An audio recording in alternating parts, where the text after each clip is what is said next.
Hi everyone, welcome if you're new here. My name is Brittany. Tonight we are making a Mexican shepherd's pie. Now I don't know if that's the real name of it. This is just something I always grew up having as a child. My mom she knew how to cook, but she didn't cook often. That's the best way I can put it. But when she did cook, and it was something simple, it would be, this was the only thing she did that I would say is homemade-ish. It wasn't out of a box, things like that. So I wanted to make that. I was feeling something savory and spicy and sweet all at the same time. So I thought, what do I have in my cabinets? Because, well, you guys know my refrigerator isn't working. So I'm going to make something completely ingredients that I always have on hand in my cabinet and my freezer. Because, again, we have no refrigerator. So this is something you more than likely have this stuff on hand, or you can opt in and out with these ingredients. So I'm going to list the things that you don't have to have, as well as the things you do have to have, and things you should have. So the garlic and pepper is optional. I just always season them out with that, but almost everybody I know has both of those on hand. You're going to have some ground beef in the cabinet. If you don't, I'm pretty sure you can use ground pork. I'm pretty sure you can use ground turkey, ground chicken, anything to flavor it up.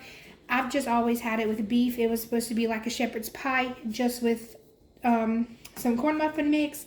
Now, as far as the corn muffin mix, she would always have the original Jiffy, but I don't have that on hand. So with me not having it on hand, I'm going to add in some jalapenos. And this is just a little jar that I can put in the fridge when I'm done with it. And that is just to balance out the hot and spicy and the sweet, because we've had the honey before. It's so much more sweeter than just the regular Jiffy. So the other thing that I don't know if I would say you don't have to have it, I've never had it without it, is corn. But the only corn I have this time is the cream style. So I'm going to bake that with my cornmeal, I think. I'm not sure. If I do, you guys will see it. I don't know if I want to mix that in here together and bake it, or if I just want to do what I would normally do and pour it in the meat. I'm probably going to pour it in the meat. I don't want to mess it up. Taco seasoning. Everybody always has taco seasoning, whether you have the big jar, whether you have these little packets, whether you make your own, or you have the chili powder and paprika and whatever else you need for it on hand. And onions, completely optional. You can use powder, you can use chopped onions, you could use fresh onions, or you don't have to have it. I'm an onion lover, so this whole onion is going to go inside there. But like I said, so the only thing you really don't have to have are these items, and the ground beef. You can substitute it for whatever you do have. I'm sure it will turn out just the same. But these few ingredients, which is also the onions, so 1, 2, 3, 4 ingredients or less, and you can have a dinner, lunch, or whatever, and this makes plenty. I'm going to put it in probably my square baking dish, or my probably have to put it in my 9.5-inch pie dish in order for it to be enough. But my meat is still almost frozen, so let me get that cooked for you guys, and then I will show you everything else and as far as putting it together. Okay, so if you have never cooked frozen ground beef before, and you've always thawed it out or anything, I'm going to show you my easy way of doing it. It takes about an extra 5, maybe 10 minutes, just depending on how frozen it is. Mine's a little bit thawed out, so mine will probably take closer to the 10-minute mark. But you're going to put just a little bit of water at the bottom. I would say maybe half a cup, that is. And if I can open my ground beef, that is going to go in there. And you're just going to let it sit on each side for about a minute, and then the water will start boiling. So you more than likely will have to strain this, even though you have a low cut fat intake. Like mine is 93.7, so normally I wouldn't have to drain it, but I am going to have to drain it because of the water content in it. But you just turn it on high, and you just let it come to a boil. In about every minute to 2 minutes, you want to flip it over so it don't overcook the meat, so that way you can then chop it up once it's all broke apart. So if you guys can see, it's barely a piece of meat anymore. It's just still frozen right there, so I just have to let it boil just a little bit longer, and then I'll get it drained. Alright, so I got it drained. I just have to get it chopped up, but while I do that, I'm going to chop in my onions. I just peeled my onion, got it chopped in half, and now I'm just peeling pieces off of this so I can get it put in there. If you like smaller pieces, definitely chop it up to your liking. I eat a lot of onions, so bigger pieces does not bother me or my husband. So, and it's crazy because one recipe I barely had like a piece of a small onion, but I put it in there anyways because if I'm cooking and I don't put an onion in anything, to me it ain't like it don't taste good. And my husband never liked onions prior to me cooking. So like his mom cooked with them, but not like a lot. Not like how much I use, let's put it that way. She's a really good cook, but everything of mine has to have onions. And so when I cooked that food that day and only had that little bitty piece, I knew that it wasn't much in there, but in my mind I could taste it because I physically watched it go in there, right? And he's like, this don't taste good. So I'm like, well, why? It's how I always cook it. And he's like, well, you didn't put no onions in it. And I'm like, you don't even like onions. But we've been together 11 years altogether, so I guess 11 years of cooking, well, at least 9 years of cooking, you know, you had to have grew a liking for, you know, what I cooked in my food, and you could taste the difference in it. So I thought that was like so funny. But yeah, so now we always make sure we have onions on hand because the food don't taste right now if you don't have onions, apparently. Anyways, that was just a little story time. But I am using my new teal blue wooden spoon. I got it in a 3-pack of this brand, and I actually found it at Ross for $3.49. I absolutely love it. I love wooden spoons. If you guys watched any of my videos before, you know that I always have a wooden spoon when cooking. I know some people don't like them because they're hard to clean or they feel like they're unsanitary. You know, I don't know. I've started cooking with them probably about 3 or 4 years ago. Probably when we moved when we bought our house. So about 5, almost 6 years ago, because we make 6 years this year. And when I bought all new stuff, I was like, ooh, I really want to try these. These look cool. And I have been in love with them ever since. I don't use, the only time I use like regular silverware type big spoons is when I'm using like my big ladle or just to scoop something out. As far as like cooking it, I'm using my wooden spoon. So I'm now going to add in some of my garlic, some black pepper, just a little bit. I'm also going to add in my just a few jalapenos because I've already drained this, so it don't have to be a lot. And I have decided what I'm going to do. So for the corn, I'm going to put half in here and half in the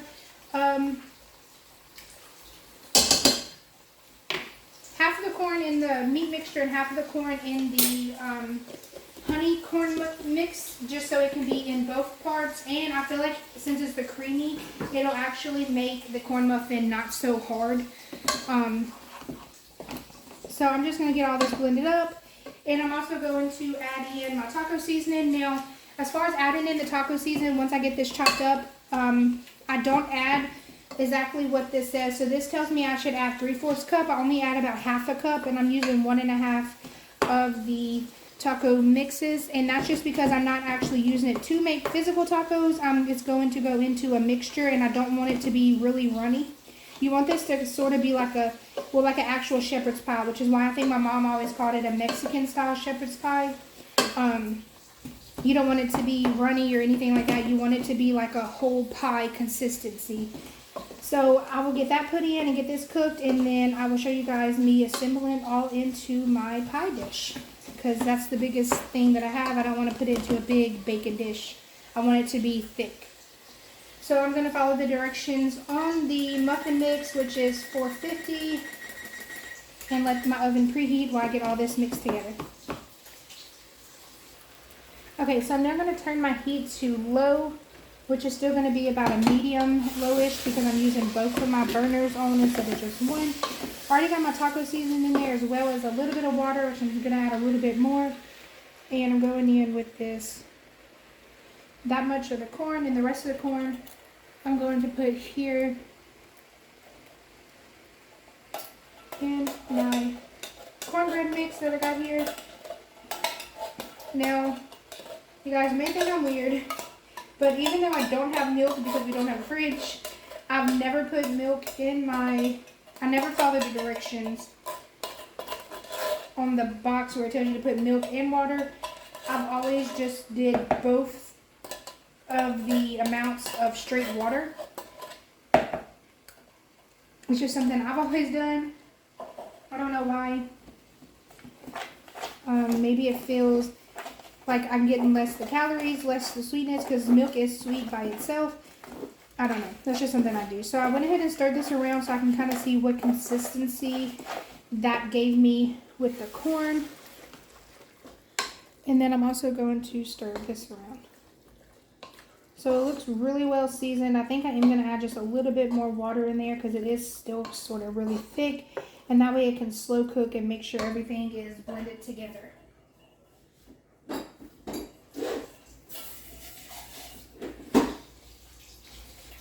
Maybe about, I'd say about 1/4 of a cup. And that's all I'm going to add. And I'm going to turn the heat back up and let it thicken back up one more time.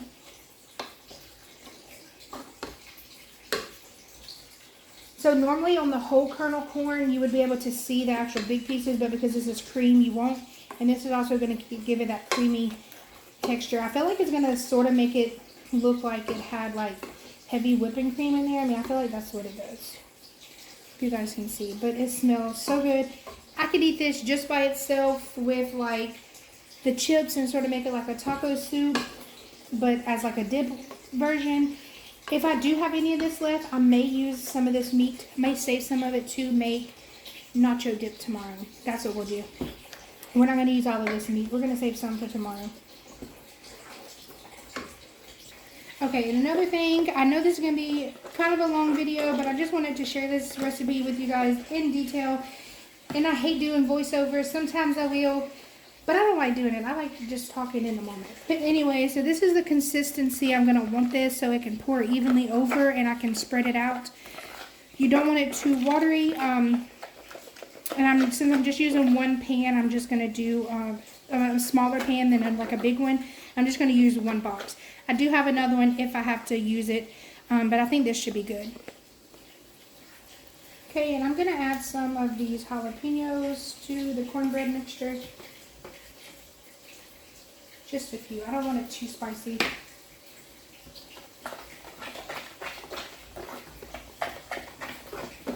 Alright, so that is going to be ready to go.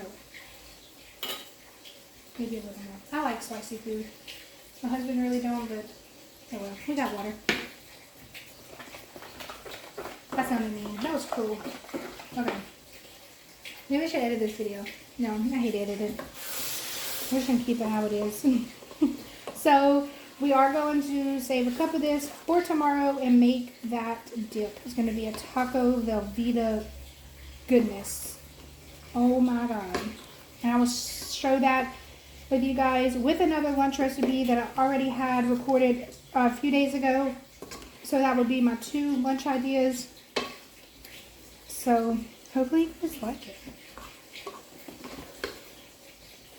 But even if I just keep like a cup of this out, that's going to be plenty. I don't like a lot of meat, but I feel like this is going to give that Velveeta really good taste.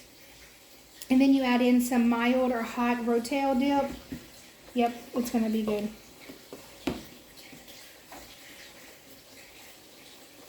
This is supposed to go on 400, so I bet you it's preheated.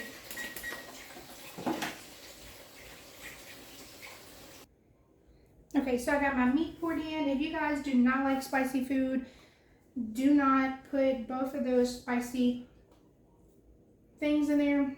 Taco seasoning, because it is spicy with that and the jalapenos. But I can take it because I like spicy. So I'm going to add just a little bit more meat because I still have a lot left over. And I got to find something to eat in for tomorrow.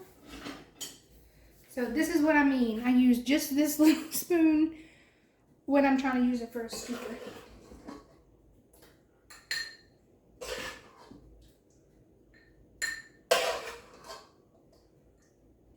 I think this is going to make that rotel dip so good. Like I'm so ready to try it. I'm already thinking about lunch tomorrow. That makes me a fat person. Not a fat person, it makes me a fatty. Like, I believe nobody's fat, everybody's perfect. Okay, maybe I am gonna have to edit this video.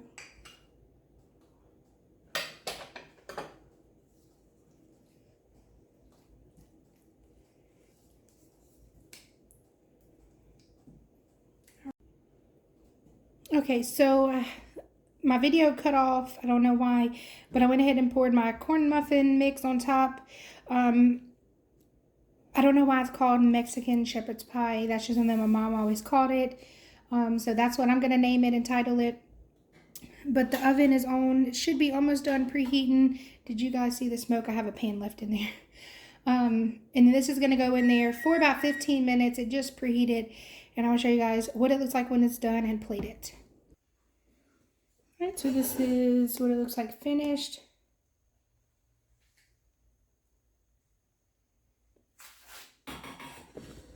And sometimes it will poke up like that. It's okay. It's just the sauce from the hamburger meat mixture. And I'm just going to serve this in a bowl. And you can add whatever toppings you like. I've had it before with sour cream. You can put cheese on it if you like. Just whatever you would eat sort of with like a taco. Maybe like a tamale. To me, it reminds me of a tamale.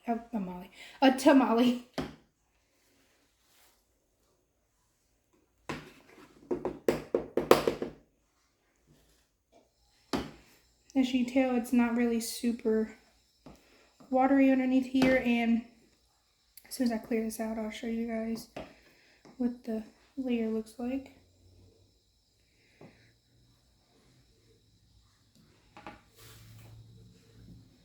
So if you can see,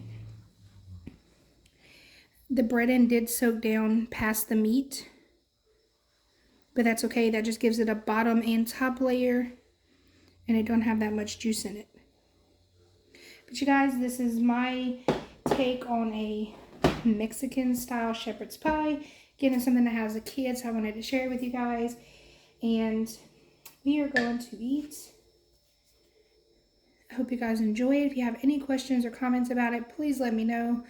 And see you guys tomorrow for our lunch, when we are using the hamburger meat mixture with the Velveeta cheese.